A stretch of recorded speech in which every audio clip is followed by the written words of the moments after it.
Good morning. This week marks 1 year since Joe Biden was sworn into office, and it is 1 year of complete far left socialist Democrat control in Washington. And in just 1 year, what have we seen? Joe Biden's failed leadership has led to crisis after crisis for the American people. Hardworking families are suffering from an economic crisis, an energy crisis, a border crisis, an education crisis, a national security crisis, and now a worsening COVID crisis. This week, House Republicans will highlight the many failures we have seen this year under Democrats' one-party rule. Yesterday, we kicked off the week with a roundtable hosted by Leader McCarthy, focused on our children's education and the impact that Democrat lockdowns are having on kids across the country. This afternoon, you will hear from House Republicans about the economic crisis created by Joe Biden and House Democrats' out-of-control, reckless spending. We will also be discussing the crime crisis that is gripping communities across our country due to Democrats' far-left socialist agenda and their defund the police rhetoric and policies. Tomorrow, the entire House Republican Conference will be outlining Joe Biden's entire year of crises. And on Friday, we will start the day by highlighting the national security crises focusing on Joe Biden's weakness on the world stage that has emboldened our adversaries in Beijing, Tehran, and Moscow. House Republicans will close out the week by defending our right to life with supporters from across the country. Today, I'm joined by my colleagues who lead committees and lead the Republican Docs Caucus, the GOP Docs Caucus, to discuss Joe Biden's worsening COVID crisis. This month, the U.S. broke the record for the most COVID hospitalizations at over 132,000 people hospitalized, and more Americans died from COVID-19 in 2021 than in 2020. President Biden failed to deliver on his promise to shut down the virus. To discuss this more, we have our GOP Docs Caucus leader, Congressman Brad Wenstrup, who will come up to the mic. Thank you very much, Elise, and thank you all for being here. Honesty is the best policy. Hopefully, that's something that you all grew up with. People hunger for truth, clarity, and trust. Americans prefer to be educated and not indoctrinated. Americans prefer caring over criticism. Patients prefer good bedside manner from their caregivers. We know from the vaccine trials that some vaccinated patients still get COVID. We learned that vaccinated patients were less likely to become seriously ill from COVID and were less likely to be hospitalized. We also know that some patients with certain health conditions are at a greater risk of more severe disease from COVID. We also know that viruses produce variants. So even if 100% of the globe was vaccinated, unfortunately, we are still dealing with COVID-19 in some form or another. Our Doctors Caucus is pro-vaccine. We've been vaccinated. We're also strongly in favor of treatments for COVID-19 and its symptoms. As doctors, we work to get patients well. We discuss risk versus benefits. President Biden was wrong to declare we are looking at a winter of severe illness and death for the unvaccinated. If you're vaccinated and you have your booster shot, you're protected from severe illness and death. See, every patient is different. Blanket statements can be very dangerous. There are some reported risks associated with the vaccines. There may be even greater risk if you have certain medical conditions. Patients want to know about their own natural immunity if they have it. Patients want to know how to bolster their immunity and stay healthy. The benefits of vaccination may outweigh your risk. They often do, more times than not. However, every individual is extremely unique. Mandating care and bypassing the doctor-patient relationship is wrong. And Americans don't do well with the order of, because I told you so. Patients are better served hearing from the physicians that are actually treating COVID patients. With a mandate, where's the physician? Doesn't a consultation with a caring physician sound better than a government-executed vaccine mandate that comes with the threat of losing your livelihood? Ask yourself that question. Next, I'd like to present Dr. Andy Harris, one of the co-chairs of the Doctors Caucus. Thank you, Dr. Wenstrup. As my co-chair, Dr. Wenstrup, said, COVID is just clearly not going away. That's becoming more clear day by day. We are just not going to shut it down. It'll be with us for a long time, maybe even forever, just like the flu is. And it's clear the Biden administration now doesn't really have a plan to combat the virus besides mailing people tests and pushing less than effective boosters. It's becoming clear that we're not going to be able to boost or mandate or test our way out of this virus, and we're way behind on therapeutic options. Other than monoclonal antibodies, which interestingly enough, most of which aren't effective against Omicron, and we don't know whether any of them are going to be effective against the next variant, other than monoclonal antibodies, there really are no other therapeutic options available other than remdesivir, which has a pretty high failure rate. So what we need to do is we need to ask, the administration needs to do is they need to expand the therapeutic options, especially for late therapy. Many of us know people, maybe family members, maybe acquaintances, who died in an intensive care unit with no therapy available in their last couple of weeks of life. And on a conference call last week, the FDA admitted there are no late therapeutics that are near EUA approval. The bottom line is it's time to cut through the red tape. Just this Operation Warp Speed delivered us a vaccine in less than a year. This administration has had more than a year, the prior administration as well, and we still don't have a late-stage therapeutic. This is what we need if we want to cut deaths. This administration is whistling past the graveyard. It's now my pleasure to introduce Congressman Mike Turner.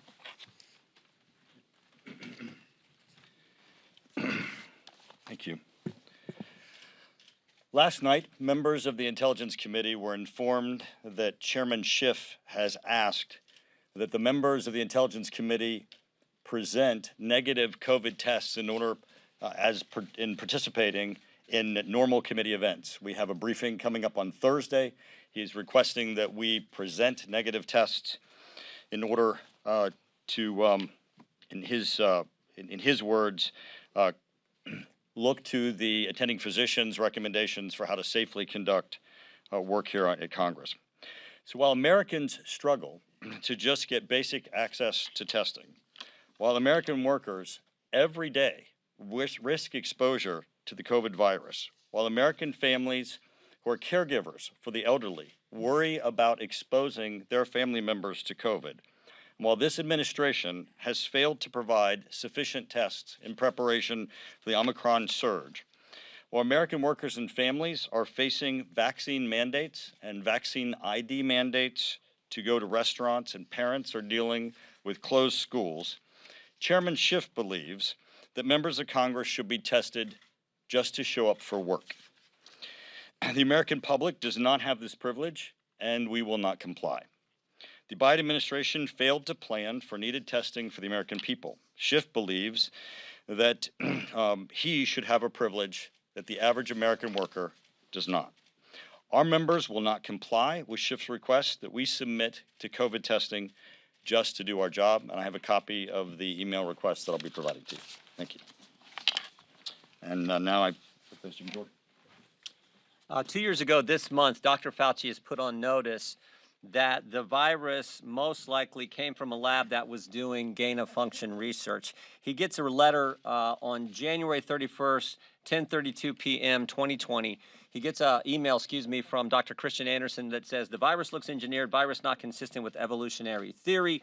Dr. Fauci goes into complete overdrive to cover this information up and not present it to the American people. He organizes a conference call the next day with Fauci, Collins, and 11 virologists from around the world on that call. Dr. Gary on that call says this: I don't know how this happens in nature, but it would be easy to do in a lab.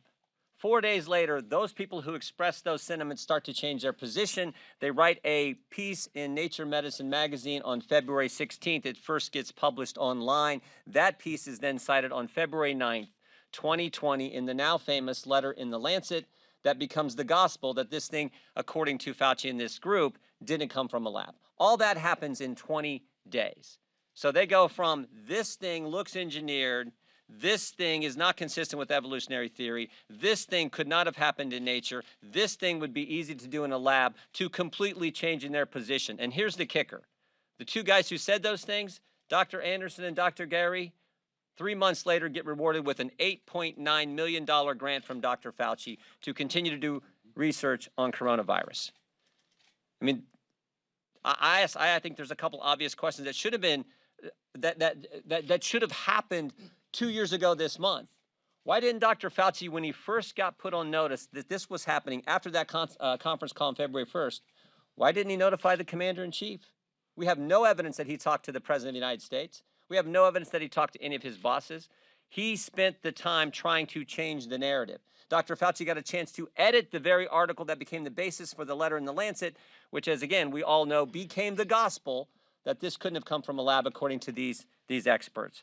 So I think those are important questions. If, in fact, the American people put us back in charge, this will be something that we will spend a great deal of time getting to the bottom of. I want to thank my colleague, Ranking Member Comer, for the letter that we put out last week that begins to highlight this and uncovered the redacted emails where we now know what Dr. Gary said when he said this thing had to have come from nature. So I think this is important. We will continue to work on this this year as much as we can. But again, the obvious question, I'll leave you with this, the obvious question is, why don't Democrats want to know this?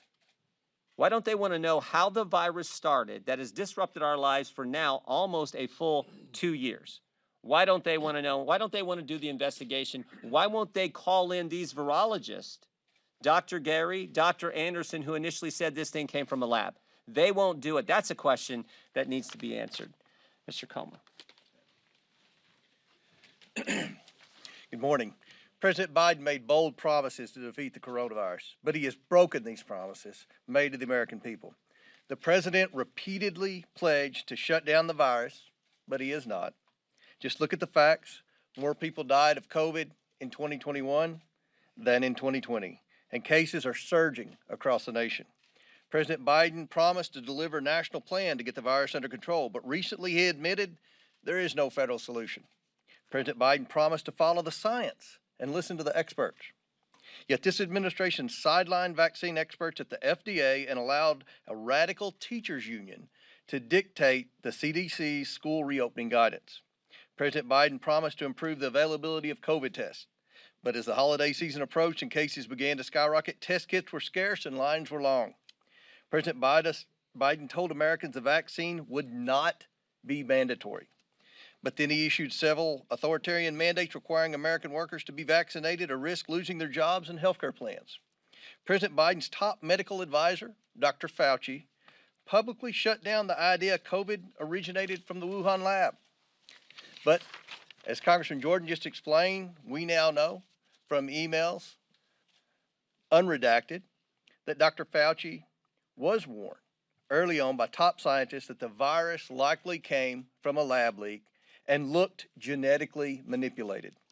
Since President Biden assumed office, he has failed at every turn. All President Biden has shut down is the American people's confidence in his ability to lead us through this pandemic. Congress must conduct oversight of President Biden's failed response, but Democrats have refused at every turn. Democrats pledged to be forward-looking in their pandemic oversight, yet they continue to limit their oversight to the Trump administration.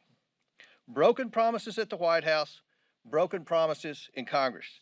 The American people deserve answers. The Republicans on the House Oversight Committee will not stop trying to uncover all the hidden information, all the redacted emails that this administration will not turn over, that Dr. Fauci will not turn over. We're going to continue to dig. We're going to continue to probe because the American people deserve answers. And when House Republicans are in control of the House, I can assure you we're going to get those answers. Now I'd like to turn it over to Whip Scalise. Thank you, Jamie. Thank all my colleagues for joining us here today. Tomorrow marks the one-year anniversary since Joe Biden took the oath of office as President of the United States. And even if you were grading on a curve by all objective reporting, he would get an F for failing the American people on all the challenges that we're seeing our country face right now. As many of my colleagues here talked about, just start with COVID. This is the signature campaign platform that Joe Biden ran on. How many times during the campaign did candidate Joe Biden say, I'm going to shut down the virus? He actually bragged that he had a plan on day one to combat the virus. And then what happened just a few weeks ago before governors across the country? He admitted he doesn't have a plan. There is no federal solution, and he dumped it on the governors of our state because he's failed over and over again. There was a bombshell report that came out over the Christmas break that laid out that back in October, President Biden was presented with a plan for testing for all Americans all across the country.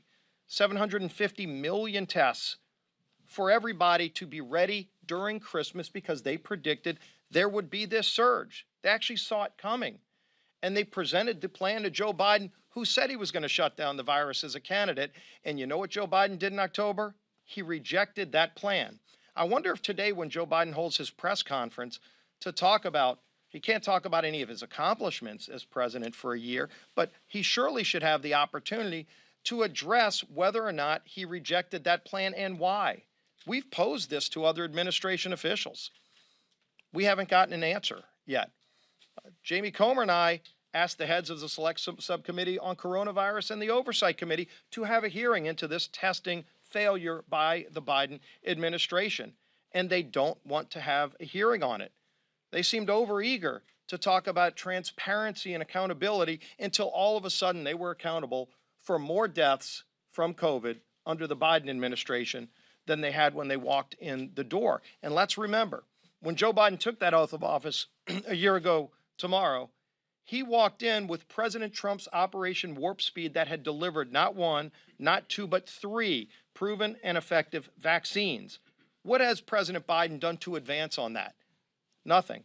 What has he done to go look into more therapeutic options, to look into natural immunity? Again, on testing, the failures that we see where people right now have to wait hours in lines to try to get testing when he was presented with a plan in October and rejected that plan.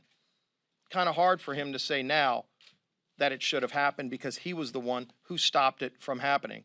Are we having any oversight into the origins of COVID? As Jamie Comer and Jim Jordan pointed out, there are reports out there that Dr. Fauci's advisors, he's got a team of advisors, that some of them were suggesting years ago, that over a year ago, that this started in the lab in Wuhan. We had a hearing on the Republican side because the Democrats don't want to have a hearing on this into the origins of COVID, and every scientist on the panel said it's, when you look at the genetic scheme of this virus, it couldn't have been created from a bat to an animal to a human. It had to be genetically manipulated, probably in the lab in Wuhan, because that's the only place that they're doing that level of coronavirus research. And yet still to this day, Democrats refuse to have a hearing because they don't want to hold China accountable if it turns out that they were directly involved in not only having that virus created in the lab, maybe there were taxpayer dollars through gain-of-function research that were involved in that, but also then why China lied to the United States and the rest of the world in those immediate days and weeks and months afterwards, where we could have saved millions of lives globally, but that didn't happen. And then, of course, as we saw, candidate Joe Biden talk so much about following the science, and President Joe Biden has been manipulating the science. We saw the reports, as Jamie Comer talked about, that the teachers' union bosses were able to manipulate a report by the CDC on school reopenings. Think of how destructive keeping schools closed has been to our young kids over this last year and a half. We're going to look back years later and say, how did anybody let that happen when kids today are not getting the same learning environment outside the classroom as they are inside the classroom? All the science says the kids should be back in school. And all the things that they're not learning, all the damage that's being done, the suicides, the drug overdoses. And when Joe Biden had an opportunity to stand up for the kids, he instead chose to stand with the teachers' unions against those kids and manipulated a report that kept kids out of school. Joe Biden still to this day, a year into his presidency, still doesn't have an FDA commissioner. And the FDA has been called a rudderless ship in the middle of a pandemic. And he ran on shutting down the virus, and you wonder why it's not shut down. Those are the kind of accountability questions that we've been raising. The Democrats don't want to have accountability and transparency, but when we get the majority, we will. That is going to be something that we aggressively pursue to get answers to these questions that hopefully Joe Biden will answer later today. I wonder if anybody's going to be asking him that question. With that, we'll be happy to take some questions. Yeah. Thank you. I wanted to ask, so in a lot of major cities, especially here in D.C., there are now these vaccine card requirements where you need a government-issued ID to patron a restaurant, for example. Republicans, by and large, have not been supportive of those measures that do support things like voter IDs, whereas Democrats fall on the exact opposite side. What's your reaction to some of these policies and why one is okay and the other would not be? And this shows the failure of Joe Biden's plan from day one on COVID. It's been a one-size-fits-all vaccine-only approach. And Jim Jordan talked about this. If everybody in the nation was vaccinated, I think Brad Wenstrup mentioned it from the Doctors Caucus perspective, if everybody in the nation was vaccinated, there's still variants that are going to come out. Initially, you had administration officials saying, well, if you're vaccinated, you either can't get it or can't distribute and give COVID to other people. Well, that's turned out to be not true. You had a Supreme Court Justice, Sotomayor, infer that it wasn't true. And so the vaccine is one part. I've gotten the vaccine. I encourage others to get it, but clearly not everybody is. It is a medical decision. But this idea that you should fire people because they don't get vaccinated, you should shut down businesses because every person walking in the door isn't vaccinated is lunacy. And it's not reality. It's not rooted in what it's going to take to confront this. If you're confronting it with only one approach when there needs to be a multi-front approach, and look, we're trying to find more healthcare workers right now. You talk to hospital directors all across the country. They can't find enough doctors and nurses to treat people, and Joe Biden is still moving forward with a plan to fire healthcare workers if they're not vaccinated. A year ago, those same people were all being praised as heroes, and by the way, they still are heroes, according to us. But Joe Biden a year ago called them a hero, and today he wants to fire them. They were unvaccinated a year ago, and they were a hero. Why are they not a hero today? We shouldn't be trying to fire people and take away their livelihoods. We should be trying to have a multi-pronged approach to this. Let's get more alternatives. Monoclonal antibodies are a great example. But this administration has refused on all fronts to advance other alternatives to confront COVID. And again, they still don't have a director of the FDA a year in. And you wonder why we don't have enough emergency use authorizations. Can I follow up, Mr. Scalise? Congressman Bob Good has said he's going to boycott the Republican Capitol Hill Club over the D.C. vaccine mandate. Matt Gaetz yesterday said he will join him in that boycott. What about yourself? What's your feeling about boycotting not only the Capitol Hill Club, but other D.C. establishments that will require you to show proof of vaccination? Yeah, and if you look, I wouldn't be surprised if somebody doesn't challenge this in the courts. But if you go to the ruling that the Supreme Court just gave the other day on employers of over 100 people across the country, the federal government put in an illegal mandate that every employee had to be vaccinated if the company was over 100 employers. I don't penalize the company for having that dumped on them. They fought it in the courts. And we supported that, by the way. We signed an amicus brief in support of the challenge, and ultimately the U.S. Supreme Court said you can't do it and threw out Biden's mandate. And so ultimately, let's go after these edicts that are coming out. I mean, look, you've got some governors still to this day and some mayors that don't want to let go of the power. It's no longer about science to them. It's about government control versus freedom. Look at the states that are opening up, and many of them have much better success records at dealing with COVID than states that are completely shut down. And those states destroyed their businesses. No, I want to see us challenge these mandates. The mandates shouldn't be forced on people. And again, the Supreme Court just threw out the major one the other day. The employers of over 100 workers got thrown out by the U.S. Supreme Court the other day. Well, yeah, Jim. Well, I think the bigger question we need to ask is, what have they told us that's actually turned out to be right? I mean, Joe Biden said 6-8 months ago that he had a federal plan. Joe Biden said there would never be a mandate. Obviously, there has been one. It had to go all the way to the Supreme Court. Dr. Fauci said it didn't come from a lab. There was no gain of function. Turns out those look like they were probably false statements. They told us the vaccinated can't get it. They told us the vaccinated can't transmit it.